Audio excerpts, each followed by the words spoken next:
Tell me about your book, Harold. Why write it? What made you want to sit down and come up with your first book and a novel?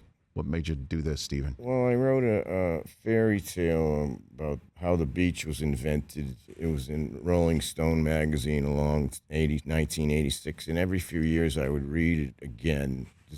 And then I thought I should write something else. Mm-hmm. So then I was on Twitter, and I started writing. I thought I'll write a story, but I'll write it on Twitter. Mm-hmm. I'll write 2 sentences at a time rather than jokes.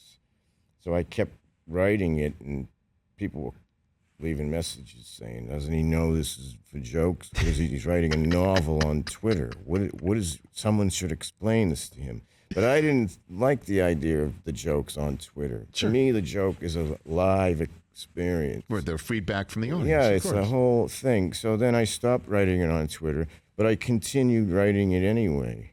It just kept going, like, just not knowing where it's going or anything. You know, the jokes are very distinct, couple sentences through a small window to make the audience laugh. A concept, you know, and then the audience laughs. But I had other things in my mind that wouldn't go through that window. Mm-hmm. So I used this boy, his name is Harold. I essentially put a funnel on the top of his head, and I poured everything I think about life into his head. So it's like he's thinking it. No 7-year-old would really be thinking what he's thinking. Yeah. But I got to express basically my experience of and my reaction to this whole thing of having a life.